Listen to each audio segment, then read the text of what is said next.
Gratidão, Senhor, pela vida do pastor Felipe, da sua esposa, Flávia, Senhor, que atravessaram oceanos, Pai, que tiraram, Senhor, esse tempo, Senhor, para trazer para nós uma ferramenta, para nos preparar, Senhor, porque aqui nós precisamos não só para a nossa vida, mas para esta nação.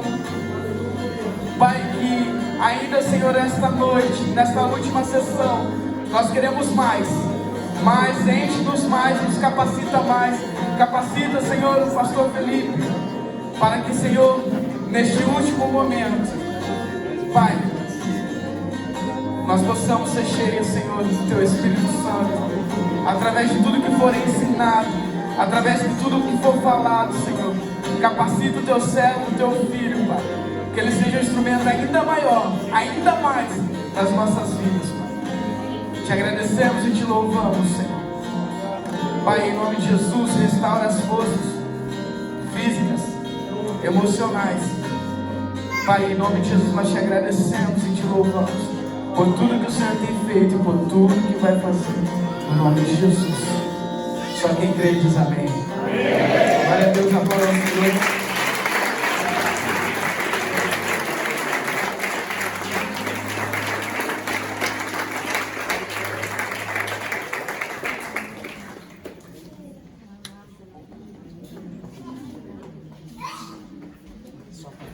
Amém. Glória a Deus. Pode ficar à vontade no seu lugar. Nós vamos direcionar aqui o último momento da mensagem. Último momento do seminário, né, com a mensagem.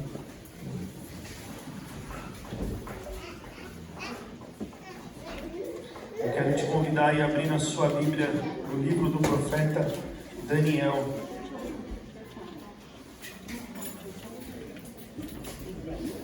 Livro do profeta Daniel. O tema desse nosso último encontro aqui do seminário é um tema forte. Se chama Puros do Mundo Pornô. Eu lembro que eu tenho algumas palestras junto com o Paulo, que é diretor do Life Ministries no Brasil. A gente roda fazendo palestras juntos. Já tem algumas marcadas para esse ano no Brasil, para a glória de Deus. E aí a gente montando a programação, ele falou assim: qual que vai ser o tema da mensagem para você fazer o fechamento? Eu falei: puros do mundo pornô. Ele falou: não, Felipe, por favor, tem as criancinhas na igreja, não faz isso. Eu falei: não, é puros do mundo pornô. É possível viver em pureza em um mundo pornificado como o nosso, para a glória de Deus. A gente vai ler então no profeta Daniel, capítulo 1, versículos 1 a 7. Daniel 1, do 1 ao 7, diz assim: no terceiro ano do reinado de Jeoaquim, rei de Judá, Nabucodonosor, rei da Babilônia, veio a Jerusalém e a sitiou.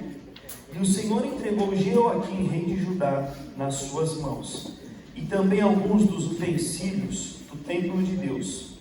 Ele levou os utensílios para o templo do seu Deus na terra de Sinear e os colocou na casa do tesouro do seu Deus. Depois o rei ordenou a Aspenaz, o chefe dos oficiais da sua corte, que trouxesse alguns dos israelitas da família real e da nobreza, jovens, sem defeito físico, de boa aparência, cultos, inteligentes, que dominassem os vários campos do conhecimento e fossem capacitados para servir no palácio do rei. Ele deveria ensinar-lhes a língua e a literatura dos babilônios. De sua própria mesa, o rei designou-lhes uma porção diária de comida e de vinho. Eles receberiam um treinamento durante 3 anos e depois disso passariam a servir o rei. Entre esses estavam alguns que vieram de Judá: Daniel, Ananias, Misael e Azarias. O chefe dos oficiais deu-lhes novos nomes. A Daniel deu o nome de Beltesazar, a Ananias Sadraque, a Misael Mesaque e a Azarias Abednego. Pai, nós estamos aqui diante da Tua palavra, Senhor. E tudo que foi ministrado até agora, Pai, de nada valerá se nós não tivermos plena convicção do nosso pecado, do nosso papel no reino, de que um arrependimento verdadeiro nos levará a um compromisso real de mudança e de transformação. E que essa palavra, Senhor, possa ser um instrumento para selar tudo que foi semeado até agora, encorajando os Teus filhos que estão vivendo em pecado, da mesma forma encorajando aqueles que o Senhor quer despertar para militar conosco nessa grande obra. Para a glória do Teu santo nome, Pai, faça aquilo que só o Senhor pode fazer, ao entrar nos corações e prover aquilo que lhe agrada, em nome de Jesus. Amém. Bom, o que está acontecendo nesse episódio? Terceiro ano do reinado de Jeoaquim, rei de Judá, Nabucodonosor veio e sitiou Jerusalém. O que está acontecendo? No contexto histórico, o que esses homens estão vivendo é o cumprimento da palavra de Deus, de que se eles se desviassem dos caminhos do Senhor, eles sofreriam consequências terríveis. Então Israel viveu 400 anos escravo no Egito, foi liberto com mão poderosa de Deus através do seu servo Moisés, que liderou o povo numa peregrinação de 40 anos no deserto. Houveram as 10 pragas no Egito para que isso acontecesse. Depois eles caminharam esses 40 anos com o maná caindo do céu, a água saindo da rocha, e eles viram os maravilhosos feitos do Senhor. Conquistaram a terra prometida debaixo de guerra, se estabeleceram, e Deus disse que se eles andassem nos caminhos do Senhor, eles seriam ricamente abençoados. Contudo, o coração do povo se desviou, e as consequências do pecado da nação de Israel começaram a surgir. Após a morte do rei Salomão, Israel, que era o único reino, se divide em dois e passa a ser reino do norte, ainda chamando Israel, e reino do sul, que passa a se chamar Judá. Então o povo se divide em dois reinos, norte e sul. Acontece que no ano 723, 722 a.C., a Assíria é o império que domina a terra e vem e destrói, arrasa com Israel, o império do norte, não sobrando absolutamente nada. E é exatamente por isso, só um fato curioso, que o judeu não gosta, ou melhor, detesta o samaritano. Porque o samaritano se tornou aquele povo misturado entre o que era o israelita da época e que se misturou com o assírio. Porque uma das formas de domínio do império assírio era matar todos os homens e engravidar todas as mulheres, para que nascesse uma nova geração misturada, que não fosse aquela geração apegada àquela terra. Passaram-se alguns anos, e o reino do sul, Judá, não aprendeu com os erros dos seus irmãos do norte, e eles também continuaram vivendo uma vida de pecado. Até que no ano 605, um novo império estava dominando a terra, o Império Babilônico, liderado pelo imperador Nabucodonosor, que veio e sitiou Jerusalém para espremer o povo e conquistar. Só que ele era alguém muito inteligente e estrategista. Na guerra, eles mataram milhares, levaram escravos outros milhares e deixaram um resto para que a terra não ficasse sozinha e desolada. Porém, ele sabia que existia uma classe dentre os judeus de homens mais bem preparados, de que valia a pena investir na vida de cada um deles. Não mereciam morrer, não mereciam ser deixados para trás e nem se tornar escravos. Eles eram pessoas da nobreza, que tinham conhecimento, já eram pessoas de destaque. E aí Nabucodonosor manda vir os nobres de Israel e uma comitiva especial. Olha, vocês não têm mais a liberdade de vocês. Todavia, entretanto, vocês vão ter uma condição privilegiada, que é o que o texto está dizendo aqui. Ele ordena que um servo seu, aqui o Aspenaz, o chefe dos oficiais da sua corte, trouxesse alguns dos israelitas da família real e da nobreza. Aí eram jovens, sem defeito físico, de boa aparência, cultos, inteligentes, que dominassem os vários campos do conhecimento e fossem capacitados para servir no palácio do rei. Imagina você na situação. Coreia do Norte vem invadir o Japão. E aí começa o caos. Digamos que eles são mais fortes e poderosos e arrasam com tudo. Mas eles pegam vocês, olham para vocês e falam: não, vocês são um potencial para nós. Vamos levá-los juntos conosco. E aí vocês olham para o resto da população dizimada, mortos, escravos, deixados para trás, para a terra não ficar desolada, e vai você numa condição toda especial lá para a Coreia do Norte. Você não morre. Pelo contrário, chega lá, o Kim Jong-un coloca uma mesa para você e fala: pode comer do que eu como. Para nós parece um pouco estranho, mas se você olhar assim, não parece bênção?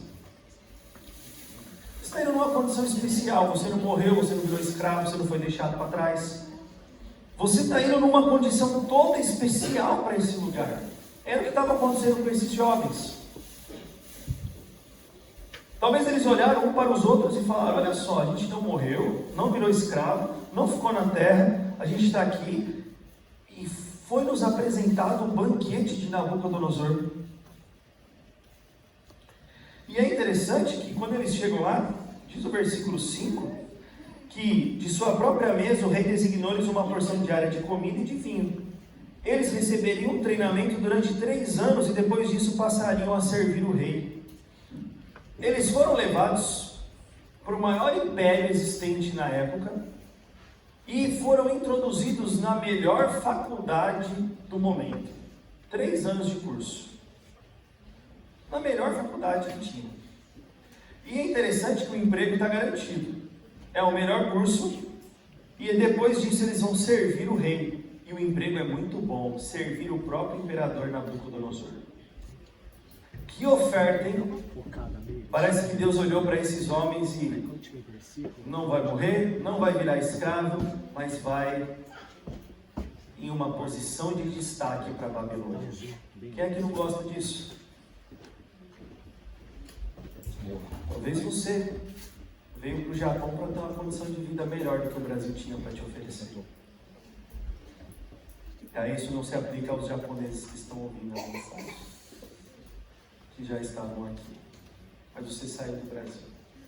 Pensou o Brasil lá em guerra e você veio numa condição toda especial para o Japão, foi poupado e você fala: Deus salvou a minha vida e me trouxe para cá.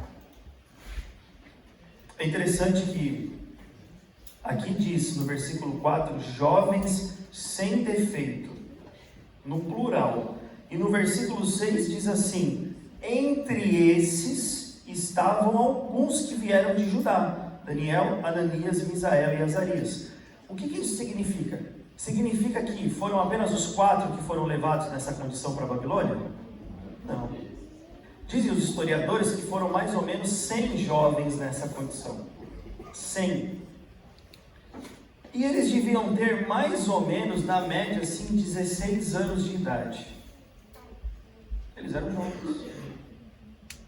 Eles eram jovens que iriam cursar a melhor faculdade, que iriam comer da própria comida do rei e que depois disso viveriam o melhor emprego da época. Tudo isso inseridos numa nova cultura, num novo estilo de vida. como foi dito aqui, o Aspenaz deveria ensinar-lhes a língua e a literatura dos babilônios. E é interessante que, dentro desse contexto, algo acontece logo de cara.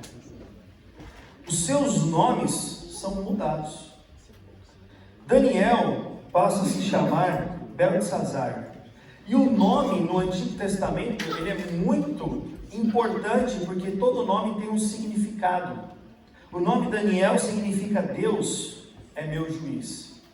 E Beltesazar significa Bel protege o rei, porque Bel é uma das divindades babilônicas. Então eles estão mudando o nome de Daniel. O Ananias significa Deus é misericordioso. Mas agora ele não chama mais Ananias, ele chama Sadraque, iluminado pelo Deus Sol. Porque o Sol também era uma divindade babilônica. O Misael significa quem é como Deus. Mas agora ele não é mais Misael, ele é Mesaque, que significa quem é como Vênus, outro deus babilônico. E o Azarias significa Jeová ajuda, mas agora ele é o Abidnego, que significa servo de Nego. O Nego é outro deus babilônico.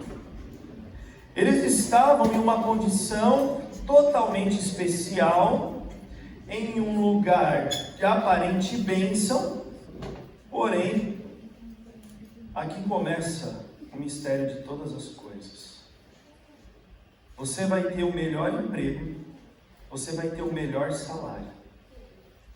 Só tem um detalhe: você a partir de agora vai ter uma nova identidade. Que identidade é essa? Uma identidade que nega tudo aquilo que vocês viveram até agora para viver o novo aqui na Babilônia. E é interessante que quando a gente vai lá em Apocalipse, capítulo 17, versículo 5, diz assim: Babilônia, a grande mãe das prostitutas e das práticas repugnantes da terra. Olha o nome que a Babilônia leva aí lá em Apocalipse. Que tipo de coisas deveriam acontecer na Babilônia para ela levar esse título da grande mãe das prostitutas? Só para vocês entenderem que o culto lá na Babilônia, nos seus templos pagãos, era regado a muito sexo com as prostitutas e com os prostitutos cultuais. As pessoas iam ao templo fazer sexo com as prostitutas e com os prostitutos cultuais.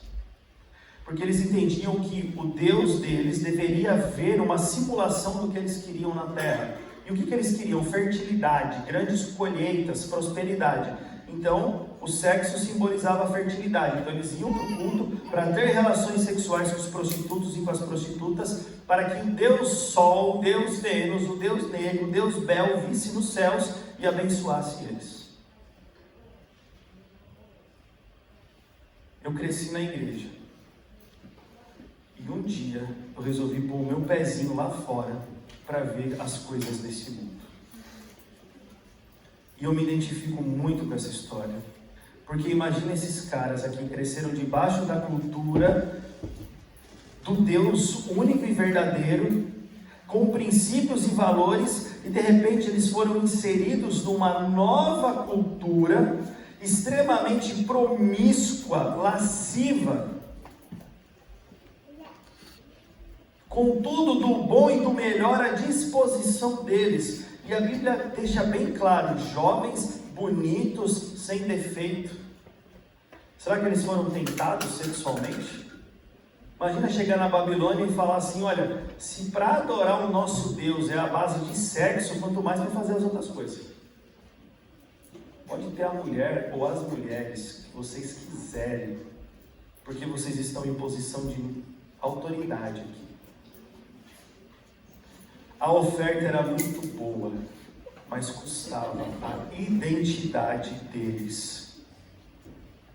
É isso que o mundo aí fora quer fazer com vocês, quando seduzem vocês no pecado sexual. Uma oferta de prazer, uma oferta de satisfação, uma oferta de que não vai ter nenhum tipo de problema, porque as coisas são assim mesmo, e vocês podem desfrutar de todo esse pecado sexual, mas tem um detalhe: isso vai custar a identidade de vocês.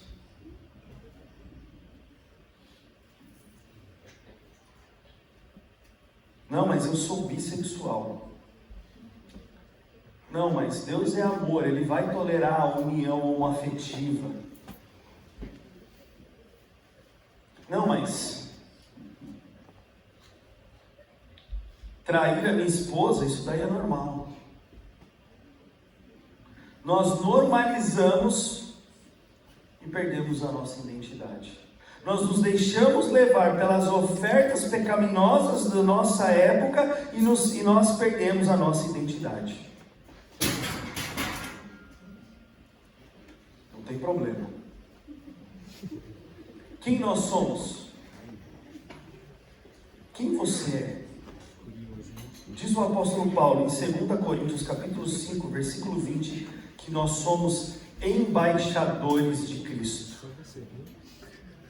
O que é um embaixador? É um representante do seu país em terra estrangeira. O embaixador do Brasil no Japão, ele é japonês? Não, ele é brasileiro e está representando a nação brasileira em território japonês. E quando o apóstolo Paulo fala que nós somos embaixadores de Cristo, ele quer dizer que nós somos deste mundo? Não, nós não somos daqui. Nós somos de um outro mundo, nós pertencemos a um outro lugar e por enquanto nós estamos aqui para representar Jesus Cristo. Só que se eu me deixar levar pelas ofertas do pecado sexual e me envolver com isso, eu serei um embaixador de Cristo aqui? Claro que não. E aí a nossa identidade, ela começa a ser definida não pelo que nós cremos, mas pelo que nós desejamos. Porque nós começamos a nos deixar levar pelos nossos desejos carnais, ao invés de nos posicionarmos de acordo com aquilo que nós cremos, de acordo com os nossos princípios. E é interessante que, olha o que acontece. Daniel e os seus 3 amigos, eles não aceitam participar dessa situação. Eles se posicionam e falam: olha, nós não vamos comer essa comida, porque de acordo com a nossa crença, até o alimento de vocês é contaminado.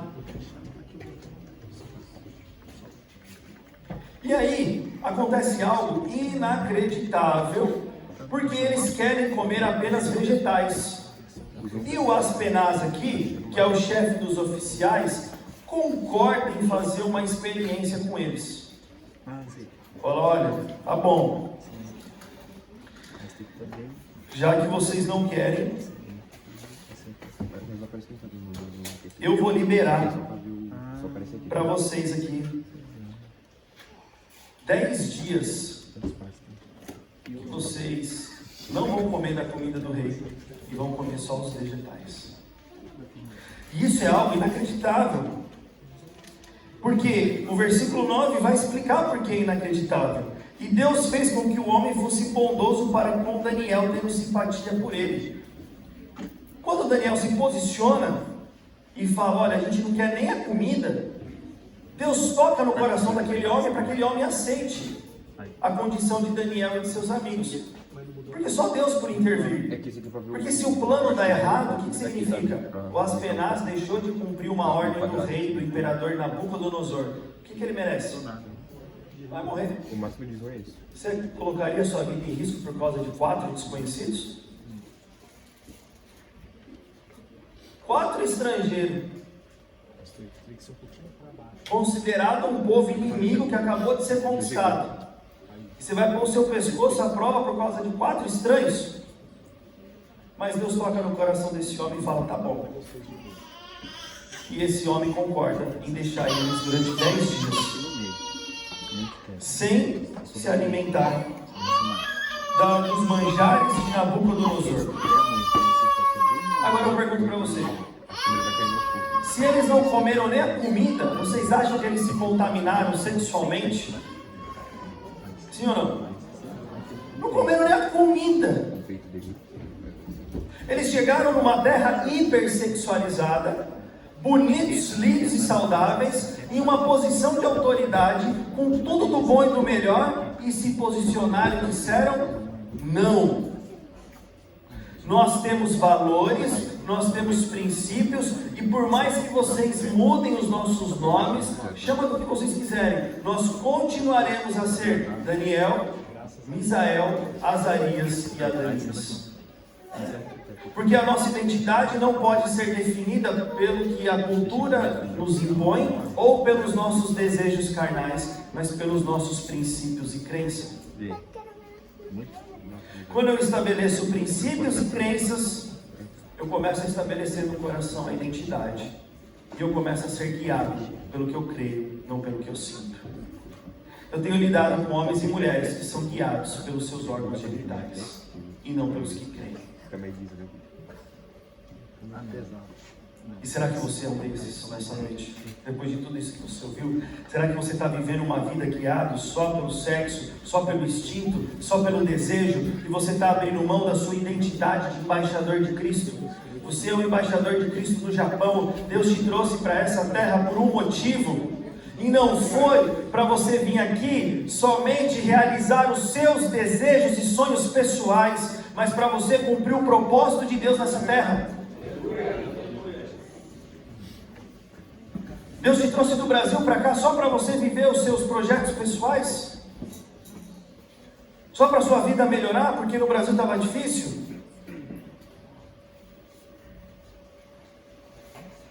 Ele te trouxe para cá por um propósito. Assim como Daniel e os seus 3 amigos foram levados para a Babilônia, apesar da consequência do pecado da nação, Deus estava guardando esses homens porque eles não negociavam quem eles eram.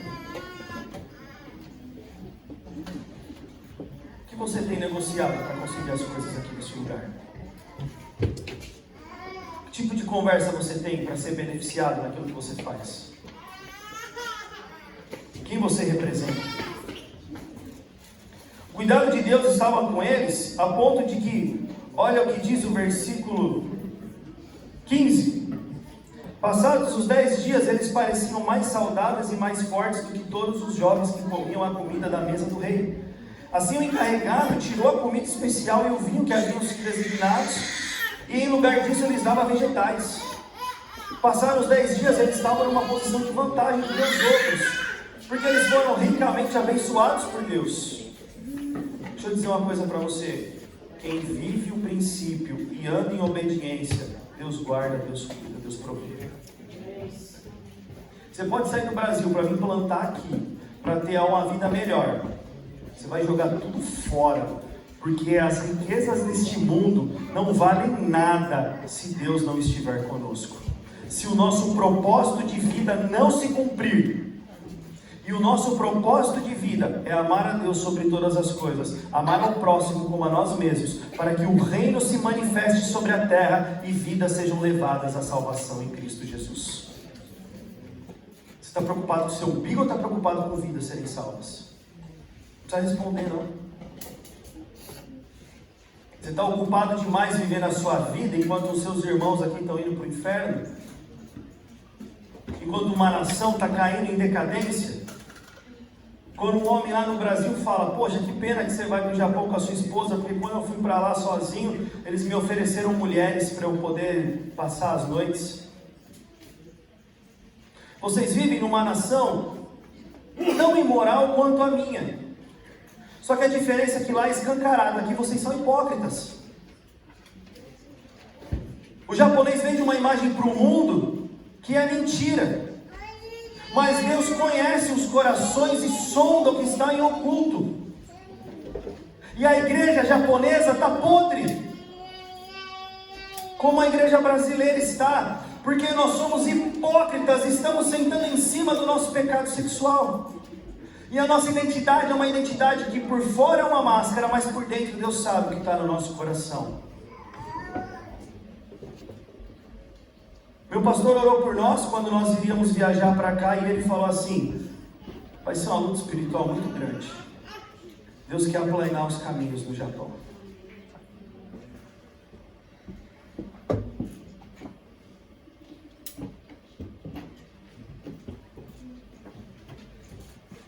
Deus sabe o que vocês estão fazendo nesse tempo. Deus sabe o que vocês estão cultivando no coração de vocês. Esses 4, olha o que diz o versículo 17. A esses 4 jovens, Deus deu sabedoria e inteligência para conhecerem todos os aspectos da cultura e da ciência. E Daniel, além disso, sabia interpretar todo tipo de visões e sonhos. Como eles se posicionaram em obediência a Deus, Deus não somente livrou eles, mas ainda entregou para eles dons e talentos. Mais ou menos 100 jovens foram levados na mesma condição e apenas 4 receberam dons e talentos especiais de Deus. Onde estão os outros 96? Onde eles estão? Estão lá na orgia, já se venderam, já se corromperam, já estão comendo os manjares do rei Nabucodonosor e já estão todos lambuzados. E estão olhando para Daniel e para os seus 3 amigos e dizendo: bobos são vocês de viverem dessa forma. Nosso Deus nos abençoou e nos trouxe para cá para desfrutar tudo isso mesmo. Nada. Só 4 em meio de 100, sabe o que isso me ensina? Que não importa se a maioria não quer, eu quero. Não importa se nessa noite aqui só um vai querer, isso basta para Deus. Se Deus está chamando você e for só você, é você mesmo. Se sinta um privilegiado, porque talvez a maioria não queira mesmo, porque está tão gostoso se lambuzar no pecado, que eu não posso abrir mão disso. Eu quero cada vez mais. E eles estão lá, só os 4 recebendo dons e talentos da parte de Deus. O que não significou não enfrentar lutas, porque eles são muito famosos pelas histórias deles, não são? O que aconteceu com Misael, Ananias e Azarias? Ou eles até são mais conhecidos como Sadraque, Mesaque e Abednego. Eles foram lançados na fornalha de fogo ardente. Nabucodonosor mandou erguer uma estátua. Lembra que eu falei ontem da estátua, que o homem é a estátua de Deus na terra? Nabucodonosor mandou erguer uma estátua e todos tinham que se prostrar e adorar. E os 3 não se prostraram. Mas não se prostrar era ser jogado numa fornalha, era pagar com a vida. E eu te pergunto, os 3, eles eram israelitas. Vocês acham que não tinha mais nenhum israelita junto com eles ali? Claro que tinha. E por que só os 3 foram lançados na fornalha? Onde estavam os outros israelitas? Estavam prostrados. Quem é você? Sua identidade de embaixador de Cristo, ou você está prostrado para as coisas deste mundo? Qual o Deus que você se prostra?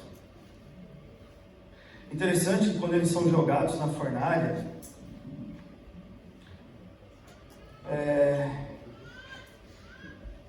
eles falam uma frase muito emblemática. No capítulo 3, versículo 16, dentro desse episódio de ser lançado na fornalha, Sadraque, Mesaque e Abednego responderam ao rei: ó Nabucodonosor, não precisamos defender-nos diante de ti. Olha, vocês vão ser jogados na fornalha. A gente não precisa se defender só quanto a isso. Se formos atirados na fornalha em chamas, o Deus a quem prestamos culto pode livrar-nos. E Ele nos livrará das tuas mãos, ó rei.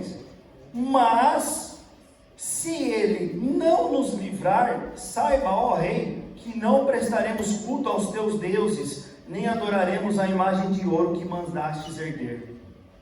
Eles são muito assim, emblemáticos, porque eles falam assim: olha, Nabucodonosor, o nosso Deus pode nos salvar da fornalha, mas tem um detalhe: se Ele não salvar, nós não vamos nos curvar diante de você. ainda que Ele não nos salve, Ele continua sendo Deus, e nós morreremos, mas não nos curvaremos. Eles estavam prontos a pagar com a própria vida, mas não negavam os seus princípios e a sua identidade de quem eles eram. Quem é você quando o grupo da empresa está reunido falando de imoralidade? Quando você chega na roda, eles estão falando coisas imorais. Chegou quem estava faltando, ou o Felipe chegou, agora sim. Olha aí, Felipe, ó, dá uma olhada nisso aqui, ó. Oh, que maravilha, hein? Poxa vida. Minha mulher lá em casa não penteia nem o cabelo mais, isso aqui é mulher. Quem é você quando a roda está tendo conversa imoral e você chega?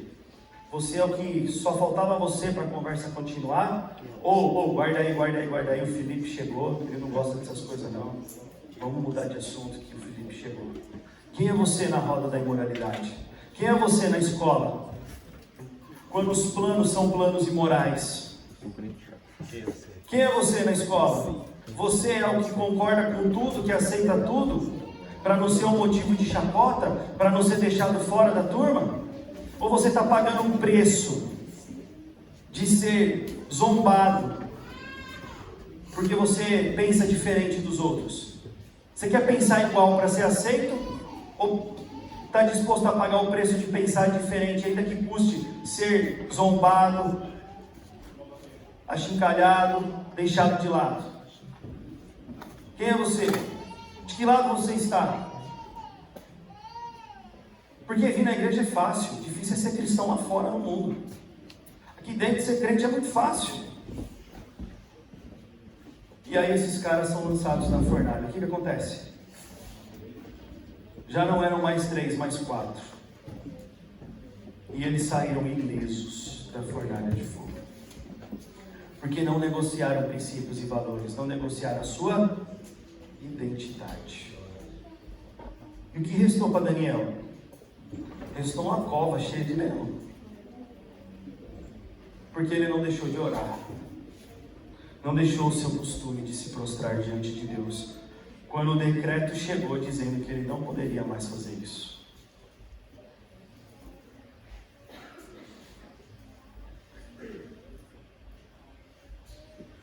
E ele resmungou? Ele murmurou? Ele perguntou: poxa Deus, aonde o Senhor está? Vou para a cova dos leões. Eu não me vendo para esse povo, e assim que o Senhor me agradece, assim que o Senhor me retribui, ser jogado na cova dos leões? O que adiantou seguir o Senhor? O que adiantou obedecer os teus caminhos? Tem gente que está assim hoje. Poxa Deus, mas você não olha para mim? O que adianta te servir? O que adianta obedecer o Senhor? Olha a minha situação precária. Tem gente que está assim. Porque só consegue olhar para si mesmo. Não enxerga um propósito maior. Daniel não abriu a boca. Ele foi para a cova dos leões, sem murmurar absolutamente nada. E diz o texto que Deus fechou a boca do leão. E ele saiu ileso. Todo mundo quer sair ileso da cova, só ninguém quer ser jogado lá. A gente não está disposto a pagar certos preços. E em troca disso, a gente não vive os propósitos de Deus. A gente se contenta com as misérias que o mundo oferece. Porque a gente quer ser aceito por uma nova sociedade que impõe sobre nós uma nova identidade.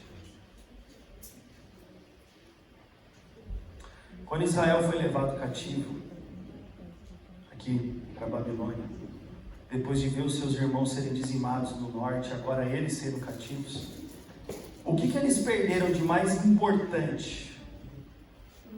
A terra prometida? O conforto da terra que mana leite e mel, a fartura e a prosperidade? Na verdade, no livro de Levítico, capítulo 26, diz assim: se vocês obedecerem os meus decretos e mandamentos, eu serei o Deus de vocês, andarei no meio de vocês e habitarei entre vocês. A maior bênção de Israel na terra prometida era a própria presença de Deus no meio deles. Quando eles são levados cativos, o que eles mais perderam de precioso foi a presença de Deus. E nós, como igreja, por causa do nosso pecado secreto e oculto, estamos perdendo a presença de Deus. Nós precisamos criar um fogo emocional no altar, para que você chore e ache que o seu emocionalismo é a presença de Deus. E aí nós crescemos. A igreja no Brasil cresce, a igreja no Japão cresce, mas só em largura. Mas em profundidade são milímetros, porque nós não temos vida com Deus. Não adianta crescer em expansão, preciso crescer em profundidade, em intimidade. E nós estamos perdendo a nossa identidade. Daniel, mesmo em meio a uma cultura hipersexualizada, não negociou valores e princípios e continuou servindo o seu Deus. E ele está me mostrando que é possível andar em pureza sexual, é possível viver puro no mundo pornô, se eu tiver valores e princípios estabelecidos no meu coração, se eu tiver uma crença enraizada de quem Deus é e de quem eu sou. Um embaixador de Cristo nesse mundo. Eu não sou daqui, a minha identidade não é daqui, é do reino de Deus, e é para lá que eu vou viver eternamente. Enquanto estou aqui, não vivo para satisfazer os meus desejos, os meus achismos. Eu vivo para a glória de Deus. Eu não vivo para ficar assistindo pornografia e me masturbar. Eu não vivo para ficar fazendo sexo ilícito. Eu não vivo para ficar me vestindo com lascívia e sensualidade. Eu vivo para a glória de Deus. Eu vivo um quebrantamento diário para a glória de Deus. Porque todos os dias antes de dormir eu vejo um pecador na frente do espelho. E a soberba já não faz mais parte da minha vida. Tem muito soberbo aqui na igreja, Deus está me mostrando. Quando vocês vão dobrar os joelhos?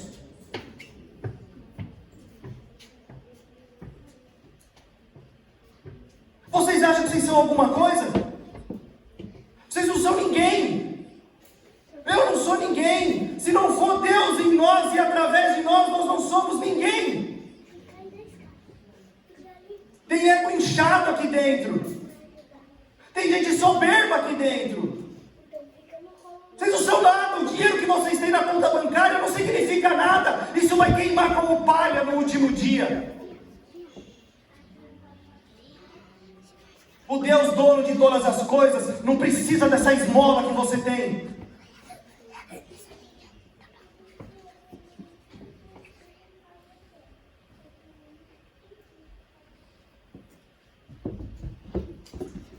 Vocês estão reclamando do quê? Do que vocês estão reclamando? O que falta para vocês? O que Deus não tem suprido na vida de vocês? Vocês estão insatisfeitos por quê? Vocês não sabem nem o que é pobreza.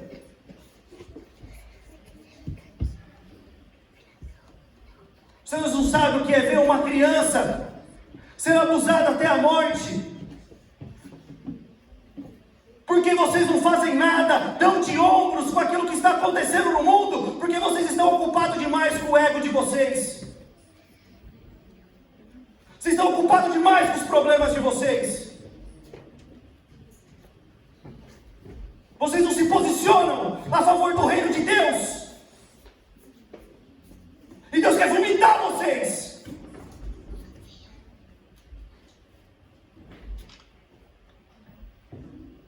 Há um fogo estranho no meio de nós. E Deus não vai mais aceitar. Ou purifiquem as vestes, ou não haverá mais tempo. Há um plano de salvação, ou você vai nele, ou você vai ser deixado para fora.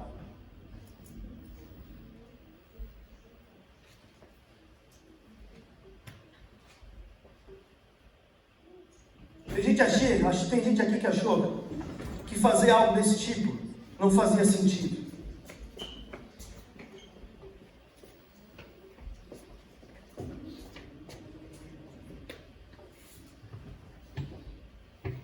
Vocês estão vendo essas crianças que estão aqui?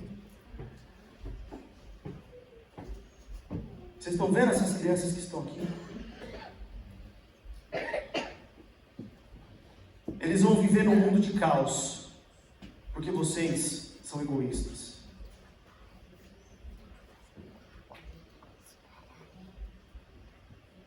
Eles vão levar um fardo, por culpa nossa, pela nossa omissão.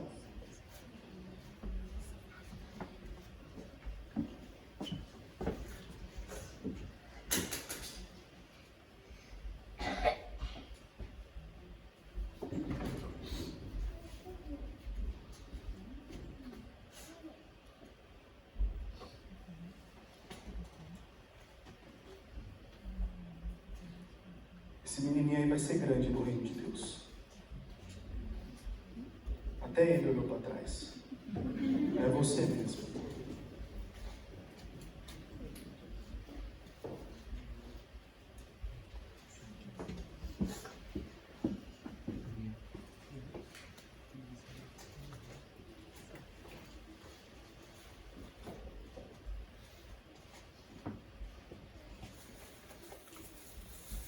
Deus está dizendo assim: eu vou levantar uma nova geração.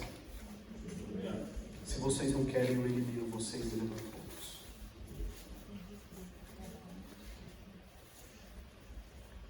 Não tem problema se vocês não querem. Eu vou levantar uma nova geração e vou fazer deles um povo santo nessa terra, para preparar a volta do meu filho. Vocês não querem? Eu não preciso de vocês. Vocês querem o prazer? Vocês querem o dinheiro? Vivam ele até o fim da vida de vocês aqui, que vai passar como um sopro. Mas eu vou levantar uma nova geração, que vai preparar o caminho do meu filho.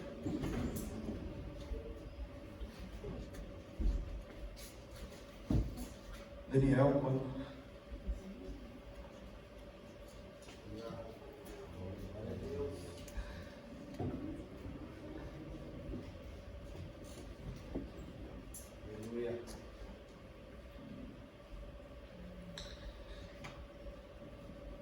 Daniel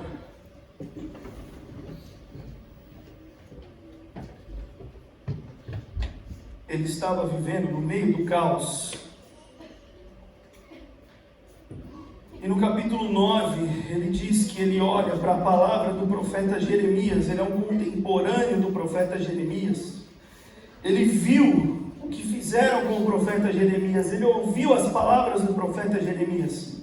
Jeremias era mais velho que ele, profetizou que se entregue, porque não tem mais jeito. E Daniel guardou as palavras de Jeremias no coração. E no capítulo 9 ele diz exatamente isso. Ele sabia que aquele caos tinha hora para terminar. Daniel 9:2, no primeiro ano do seu reinado, eu, Daniel, compreendi pelas escrituras, conforme a palavra do Senhor dada ao profeta Jeremias, que a desolação de Jerusalém iria durar 70 anos, o caos tinha hora para acabar. O que ele fez então? Versículo 3, por isso me voltei para o Senhor Deus com orações e súplicas, em jejum, em pano de saco e coberto de cinza.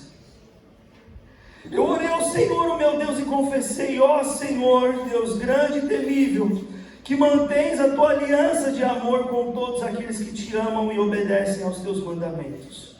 Nós temos cometido pecado e somos culpados. Temos sido ímpios e rebeldes e nos afastamos dos teus mandamentos e das tuas leis.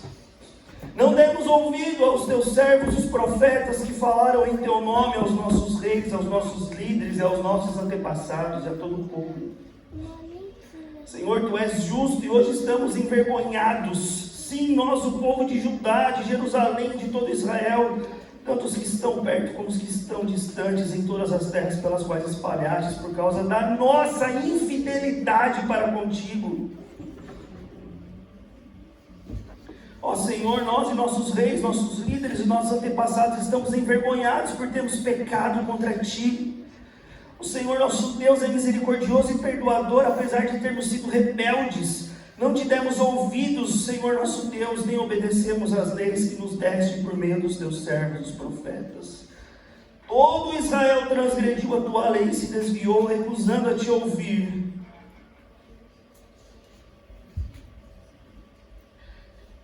Daniel faz essa oração e é interessante que eu estou desde o começo aqui dizendo, como um advogado de defesa sobre Daniel, Daniel não se corrompeu, Daniel não se corrompeu. E aí quando chega no capítulo 9, Daniel faz uma oração e ele diz, nós. E por que ele diz nós?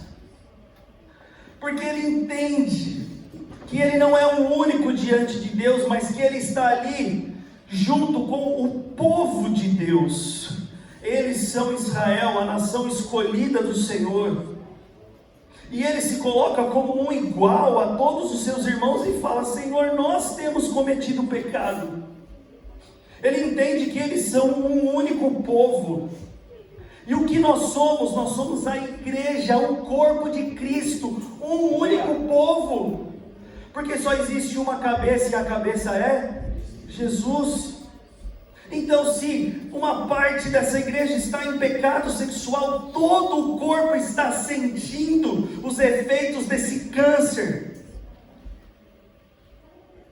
E a sua postura em relação a isso não é de juiz, mas tem que ser uma postura igual a de Daniel, que se coloca como um igual e fala, nós temos cometido pecado. Se a igreja de Jesus é uma igreja promíscua, que negocia valores e princípios, somos todos nós que estamos sofrendo com isso, porque só existe um único corpo. E a sua omissão faz parte disso.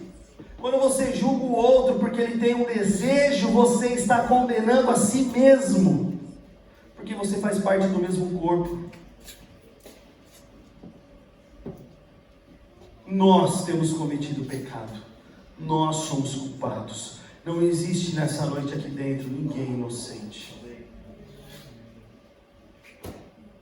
Não existe ninguém. Como Daniel, nós temos que colocar na mesma condição de uma oração, de humilhação.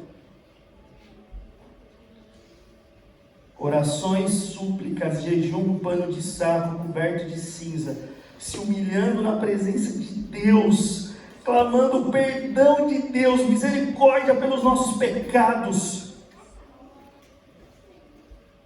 Não adianta vocês terem uma igreja bonita, não adianta ter instrumentos, não adianta investir em toda a estrutura se os corações forem podres. Eu estou cansado de participar de palestras no Brasil que são verdadeiros eventos para os pastores promoverem um nada. Igrejas bonitas, adornadas, com muita coisa que você olha e fala, nossa, quanto de dinheiro foi investido aqui? E os corações podres porque não tem investimento em vidas. Famílias destruídas, filhos largados. Mas nós temos uma aparência de piedade, que para o Senhor não significa nada. Daniel faz uma oração em que ele se coloca nessa condição. E nessa noite, Deus me trouxe do Brasil aqui, para que juntos nós pudéssemos ser como Daniel.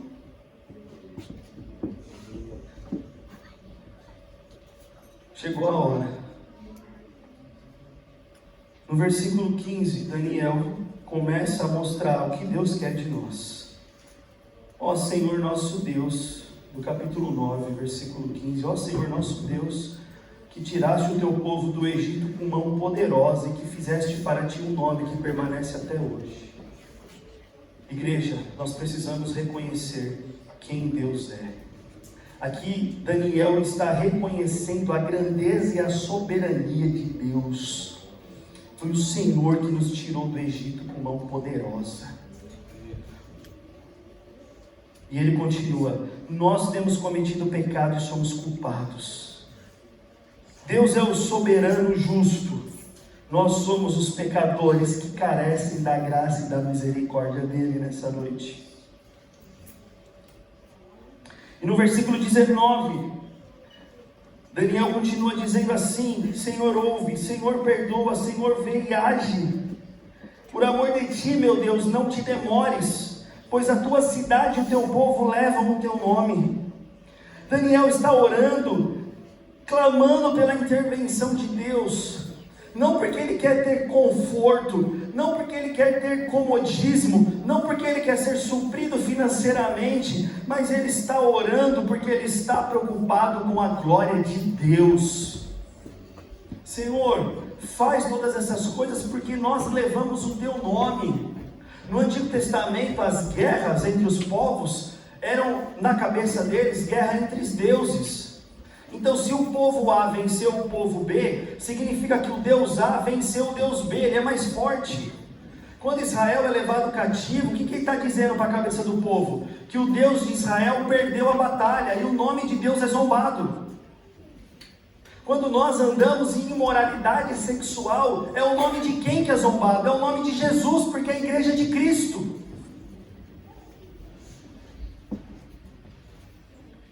Os cristãos não são zombados aí fora por causa do comportamento? É o nome de Jesus que está sendo blasfemado, por causa da nossa conduta, de como nós nos agimos perante a sociedade. E a nossa preocupação nessa noite não tem que ser uma restauração da minha vida em primeiro lugar, mas a restauração da glória de Deus manifesta entre nós, porque nós estamos levando o nome dEle.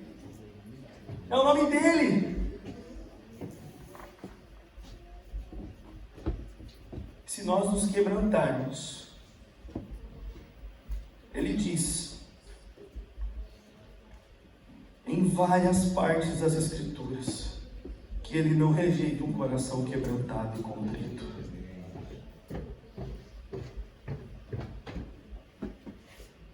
Deus quer restaurar a pureza da noiva, porque nós precisamos estar puros para nos encontrarmos com Jesus. Aleluia.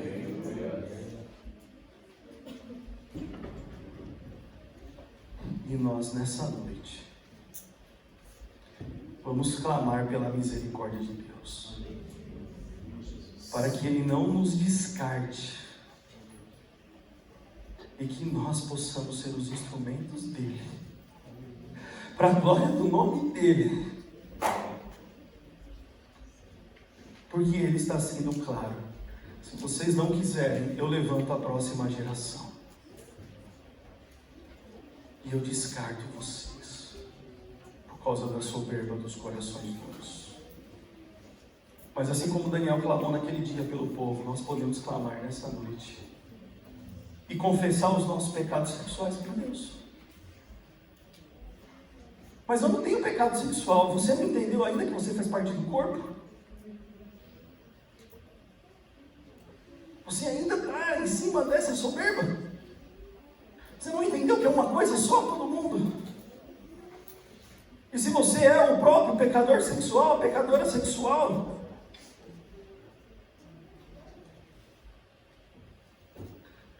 hoje não é o dia que vai resolver todos os seus problemas. Hoje é o dia do compromisso verdadeiro com Ele, falando: chega, eu me entrego, Senhor, eu vou fazer tudo que eu preciso fazer a partir de agora, para viver essa restauração na minha vida. Não é amanhã, é agora.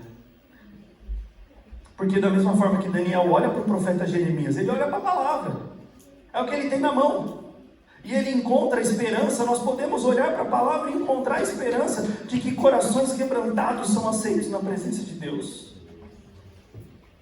E Deus quer derramar mais.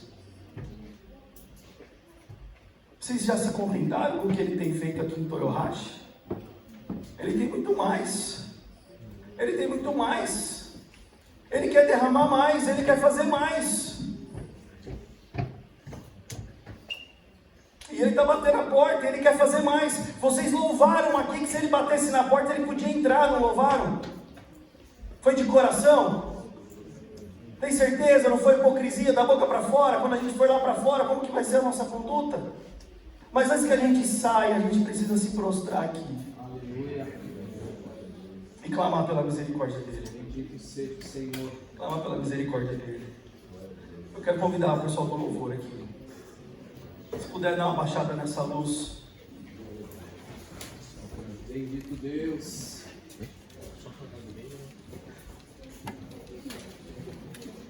Feche seus olhos aí agora nesse lugar. Aleluia.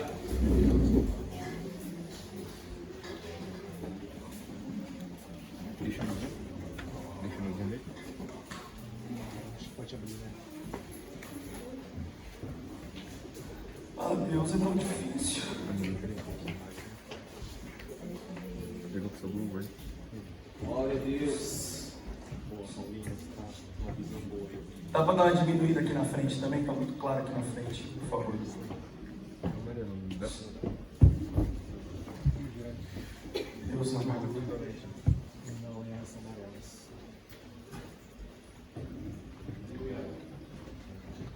Está queimado de novo. Nós vamos fazer diferente do que eu sempre fiz. Aleluia. E se diminuir aquela linha? Você vai ficar em pé aí no seu lugar. Acho que não dá muita diferença. E se porventura o Espírito Santo tocar no seu coração, você vai ver aqui na frente. Nós vamos estar ajoelhados aqui. Não importa quem é você, se você é o pastor, se você é o presbítero, se você é o líder, não importa quem é você. E hoje nós vamos clamar pelo arrependimento e pela misericórdia de Deus. Aleluia. Você andando em pecado sexual, você vai firmar um compromisso com Deus. Você, como corpo de Cristo, você vai se prostrar diante dele. Senhor, nós não podemos continuar vivendo o que nós estamos vivendo. A começar por mim, Senhor. Eu não sou ninguém para falar ou pregar dessa forma, mas Tu sabes. Perdoa, Pai, as nossas falhas, os nossos pecados. Nós queremos nos prostrar, Senhor, diante da Tua presença, porque nós não queremos mais ser os mesmos. Nós não queremos mais ser os mesmos, Senhor. Nós não queremos ser indiferentes à dor. Nós não queremos ser indiferentes ao pecado. Nós não queremos mais ser os mesmos, Senhor. A Tua igreja leva o Teu nome.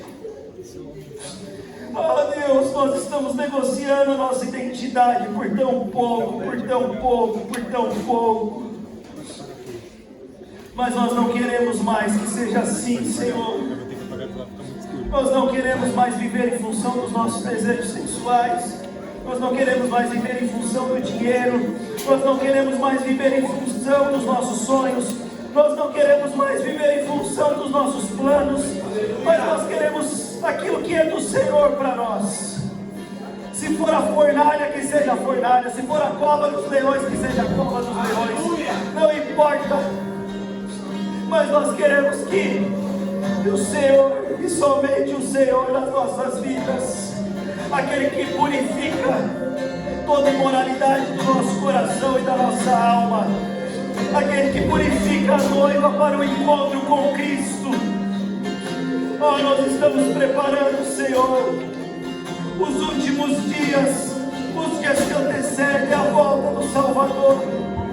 E nós queremos fazer parte desse movimento de purificação da noiva, de purificação da igreja, de purificação das nossas almas e dos nossos corações, e sermos instrumentos de purificação para outras vidas serem alcançadas. Oh Deus, nós não fazemos essa oração porque nós somos justos e merecedores, mas nós clamamos a Ti, Senhor. Da mesma forma como Daniel olhava para o passado e enxergava o Deus que os libertou no Egito com mão poderosa, nessa hora nós olhamos para o passado e enxergamos a cruz de Jesus Cristo e o sangue derramado naquela cruz. Senhor, o Senhor comprou as nossas vidas a preço de sangue do Teu Filho. Vem com graça, com misericórdia, não porque nós merecemos, mas porque Jesus já pagou o preço. E purifica as nossas vidas, purifica os nossos corações, purifica as nossas mentes, Senhor. Oh Deus, mas o ar que eu respiro, preciso de Ti.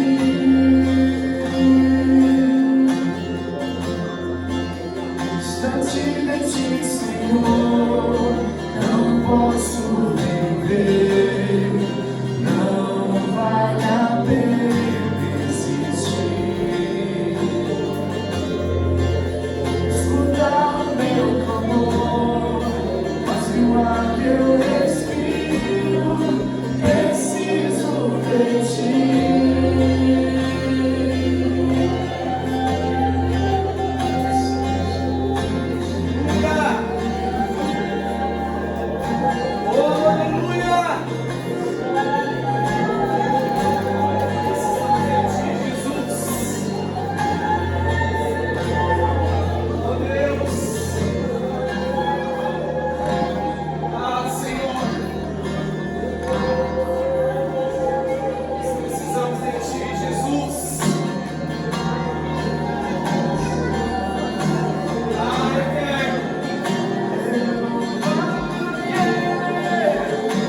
agora eu tenho você.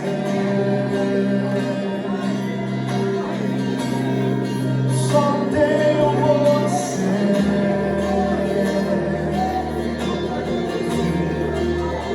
Eu vaguei o mundo lá fora, mas não encontrei o que tenho agora. Eu tenho você.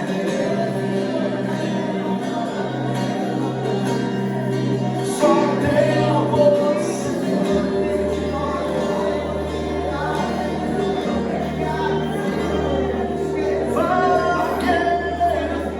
O mundo lá fora, mas não encontrei o que tenho agora.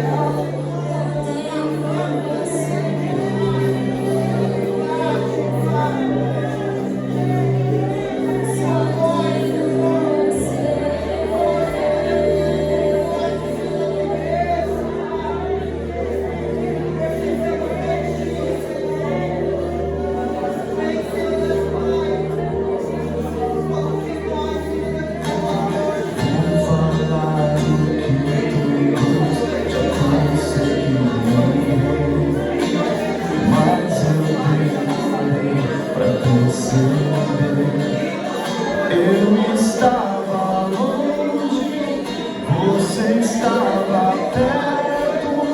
Eu te rejeitei, troca, recebi afeto. Me senti sozinho, me tornou seu filho. Fez de mim sua morada e eu disse: és bem-vindo.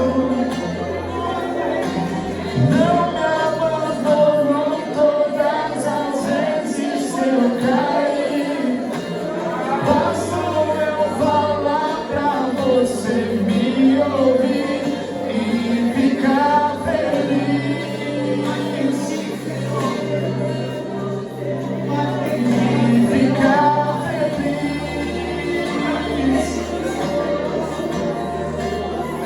Eu estava longe, você estava perto. Eu te rejeitei, em troca recebi afeto. Me senti sozinho, me tornou seu filho. Fez de mim sua morada e eu disse: és bem-vindo. Não me abandonou todas as vezes que eu caí. Basta eu falar pra você me ouvir e ficar feliz. E ficar feliz.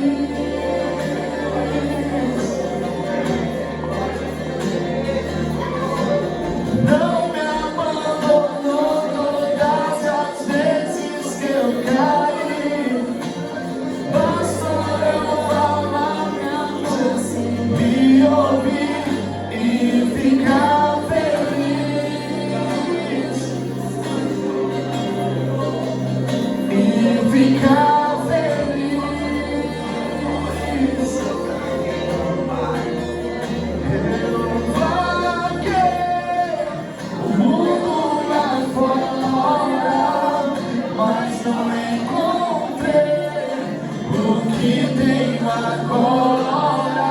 Eu tenho você. Eu tenho você.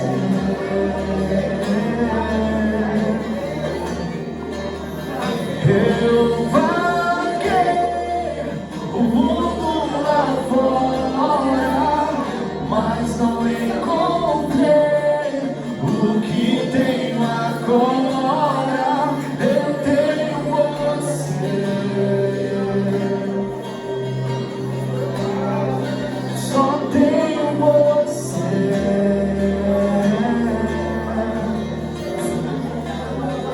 Eu vaguei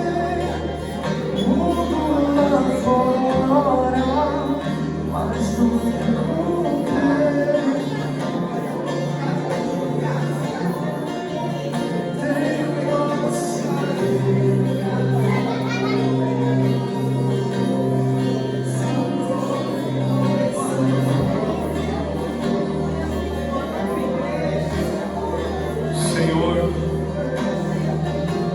quem somos nós para recebermos a Tua visitação nessa noite, Pai?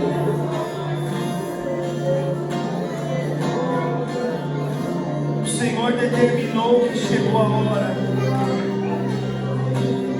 de purificar a igreja do Japão e escolheu começar por aqui, por Toyohashi. Quis Deus que esse movimento começasse aqui primeiro, despertando o que de fato é um avivamento, corações convictos, confessando os seus pecados diante de Deus, clamando pela Tua graça e pela Tua misericórdia. Tu sabes, Jesus, porque Tu escolheste essa igreja primeiro. Tu sabes porque o mover começa aqui, Senhor.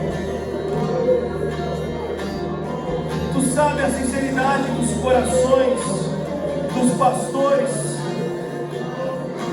que abriram as portas para este trabalho com tamanha convicção, dando total liberdade, Senhor, para que tudo isso acontecesse. Nós te agradecemos, Pai, porque um novo mover no Japão está começando em Toyohashi. Nós somos gratos a Ti por isso, pelas almas, pelas vidas que o Senhor está tocando nessa noite, para viver a boa, agradável e perfeita vontade que vem de Ti, para ser instrumentos vivos da purificação da igreja japonesa. Pessoas que se levantarão com a autoridade do Espírito Santo para falar a mensagem, multiplicar aquilo que eles aprenderam aqui nesse seminário e alcançar outros, e alcançar outros, e alcançar outros. Aonde o Senhor vai pôr fim à confusão entre a identidade de gênero, onde o Senhor está estabelecendo homens e mulheres nessa noite, para a glória do Teu nome, Pai, para a glória do Teu nome, Senhor. Louvado seja o nome do Senhor. Louvado seja o Teu nome, Senhor. Aleluia. Quero ser um lugar onde você gosta de estar. Eu quero ser uma casa favorita. Eu quero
onde você gosta de estar.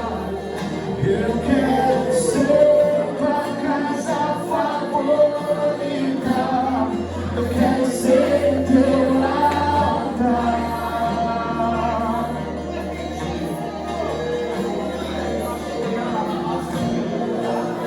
Quem eu sou?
Como eu te amo, como eu te quero.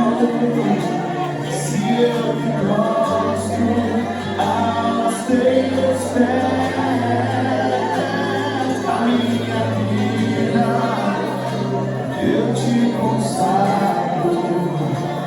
Tudo que tem é totalmente teu. Como eu te amo, como eu te quero. Se eu me prostro aos teus pés, a minha vida eu te consagro. Tudo que tem é totalmente teu.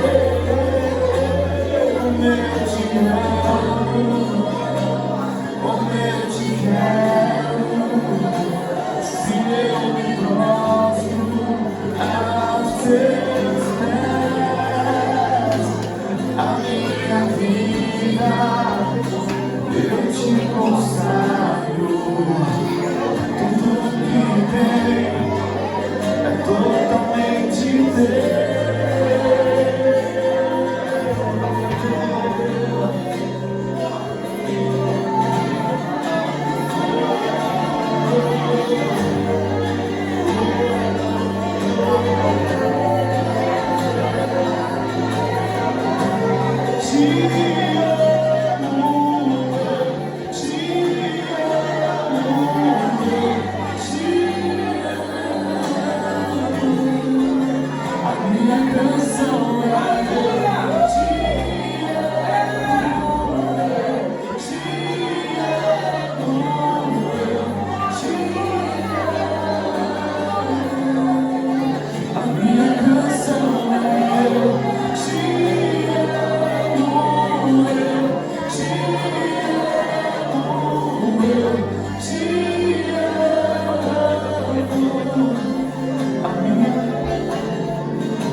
Aquele que faz feito aos teus anjos, nós adoramos aquele que faz todos os seus ministros, nós adoramos aquele que faz feito aos teus anjos, nós adoramos aquele que faz todos os seus ministros.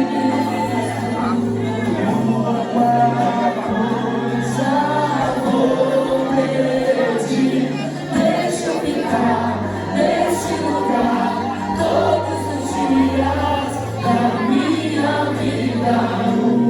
Uma coisa vou pedir. Deixa eu ficar nesse lugar todos os dias da minha vida.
nos trouxe a essa nação com um propósito. E nós sabemos, Senhor, o que acontece nessa nação. E nós pedimos perdão, Senhor, por não estar fazendo nada para mudar essa situação. Por fechar os nossos olhos e fingir que nós não vemos. E fingir que é natural, que é normal, o que acontece nas noites do Japão, nas cidades movimentadas, onde meninas novas são vendidas, onde é aceito de uma forma tão natural culturalmente, onde as mulheres casadas não fazem questão com que os seus maridos vão e se prostituem, porque também não querem negar a si mesmo e não querem se doar. Senhor, precisamos de uma mudança, Senhor, no Japão, uma mudança, Senhor, de dentro para fora, Pai. Essa nação precisa de Ti, Senhor. Essa nação precisa de Ti, Deus. A cada uma daquelas meninas que estão ali na rua, elas precisam de um abraço. Elas precisam, Senhor, de um pai. Elas precisam de uma mãe. Elas precisam de um lar. Senhor, coloca compaixão no nosso coração. Porque nossas crianças estão também estudando junto com os nossos filhos. São amigos dos nossos filhos. Perdoa, Senhor, perdoa-nos por amaldiçoar esse país, por maldizer esse país, por sermos ingratos, por não estarmos fazendo diferença nenhuma no serviço, na escola. Perdoa-nos, Senhor, perdoa-nos, Senhor, perdoa-nos, Senhor. Nós amamos o Japão, mas nós não queremos mais que o Japão seja conhecido como o país dos animes pornográficos. Senhor, muda, Senhor, essa história, Deus. Derrama do Teu sangue carmesim, santifica-nos, Senhor, perdoa-nos, perdoa-nos, perdoa-nos, perdoa-nos, perdoa-nos, Senhor, perdoa-nos, Deus, perdoa-nos, Senhor. Muda nossa história, muda nossa história.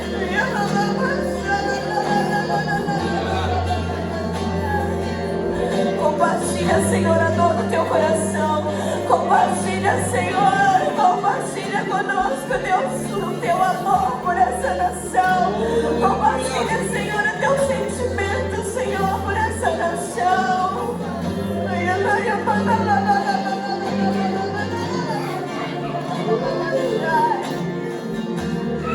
A prostituição infantil é tão grande nessa nação.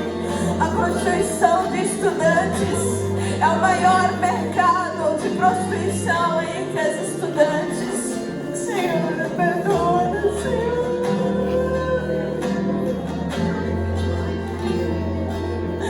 Perdoa-nos, Senhor. Nós somos responsáveis, Deus. Perdoa-nos por não fazer nada, por não fazer nada, por não fazer nada, por não estar fazendo nada, por não estar fazendo nada.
Estamos aqui, eis-nos aqui, Deus.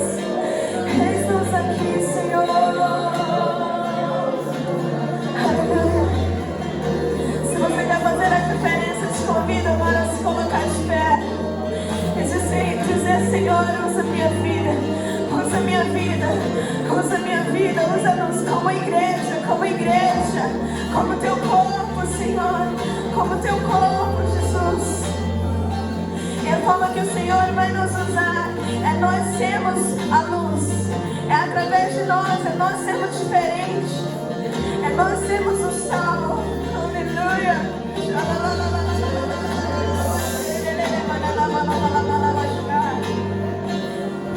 E a partir de hoje, e através do Espírito Santo também, sozinha você não vai conseguir.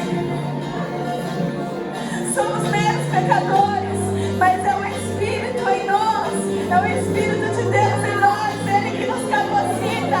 Então você precisa dele. Você precisa dele. Comece agora a clamar por ele.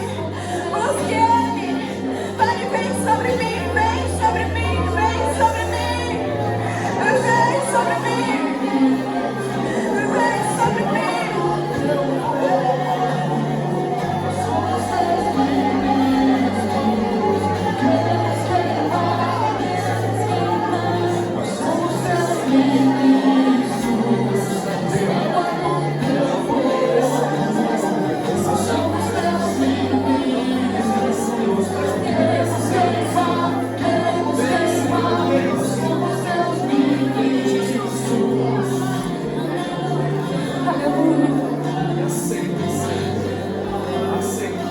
Eu ia compartilhar, mas o Senhor, Ele me impulsionou a estar falando um sonho que eu tive de ontem para hoje. Nesse sonho, eu entrava em muitos cômodos, esses cômodos escuros, e eu via muitas crianças, elas estavam peladas. E algo assim que me chamou muito a atenção, que a genitália assim, dessas meninas estavam amarradas como um tecido assim branco. E eu ficava em desespero, perguntava para o Senhor: Senhor, o que significa isso? O que é isso? E o Senhor, Ele falava que muitas dessas meninas estão sendo escravizadas. Muitas dessas meninas estão presas, estão chorando escondido. E quantas mais vão morrer? Quantas mais vão passar por esse tipo de coisas, por omissão? Nós como igreja carregamos um peso de responsabilidade. Eu acordei muito desesperada, porque foi muito forte. Eu nunca tive um sonho dessa maneira. E eu via muitas meninas, muitos meninos pelados. E o Senhor, Ele falava que por causa da nossa omissão como igreja, por causa da nossa omissão como pessoas que carregam o nome de Deus, pessoas que são chamadas embaixadores de Cristo, e nós estamos com os olhos vendados, a igreja está preferindo olhar para as Campinas Verdes, em vez de olhar para o deserto, em vez de olhar para as cidades aonde o Senhor está falando: vai, aonde o Senhor está falando: eu sou contigo, vai.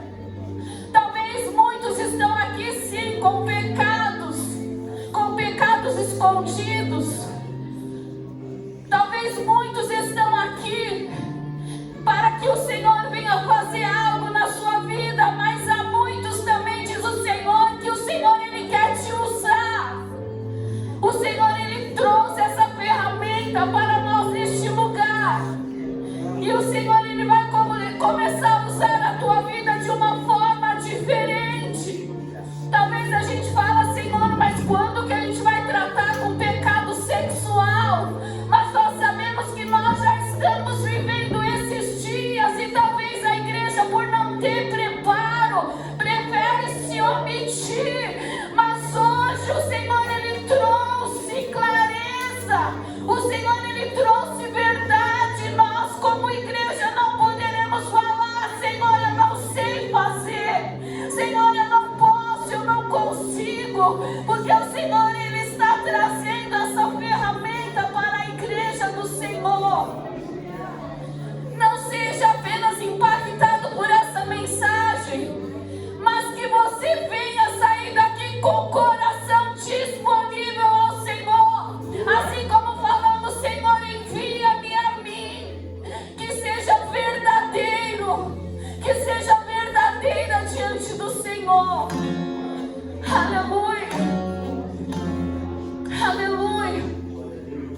muitas pregações falando, não, não precisa ser assim, pra que tanto?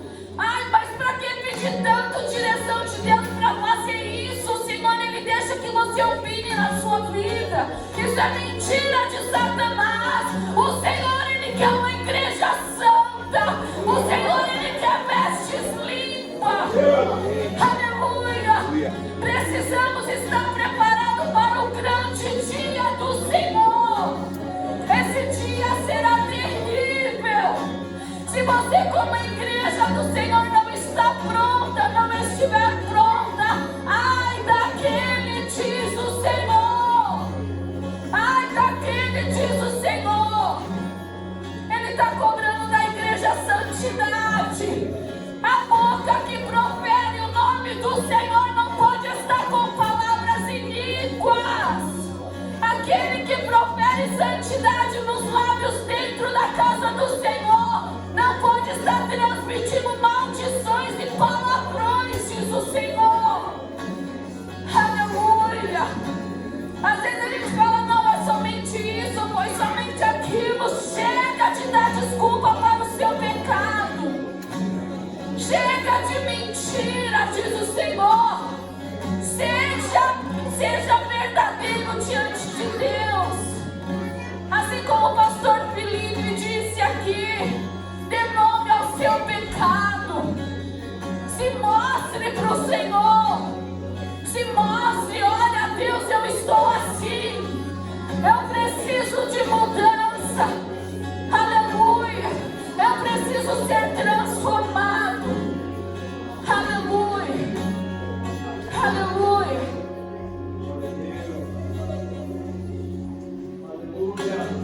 Existe um rio, Senhor,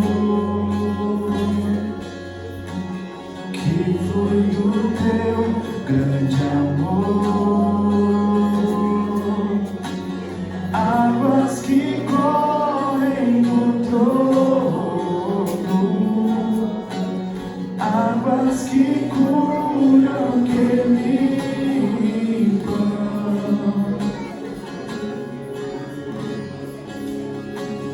Por onde o rio passar, tudo vai transformar, pois leva a vida do próprio Deus.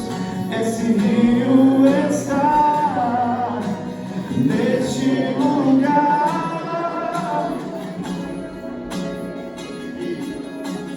Quero beber do teu rio, Senhor.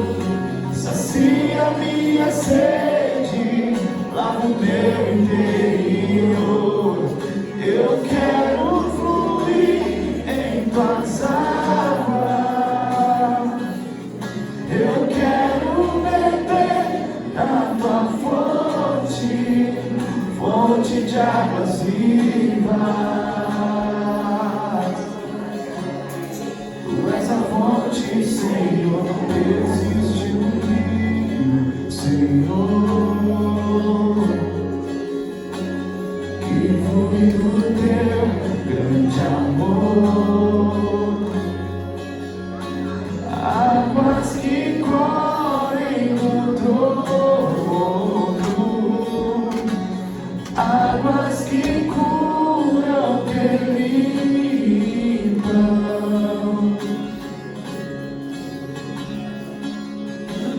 Por onde o rio passar, tudo vai transformar, pois leva a vida do próprio Deus. Esse rio está neste lugar.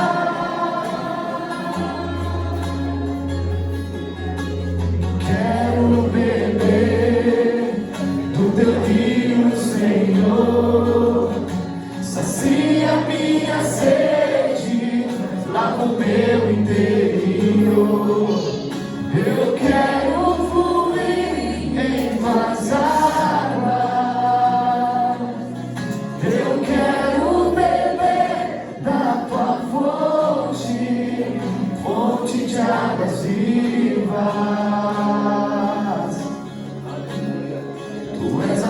fonte, Senhor.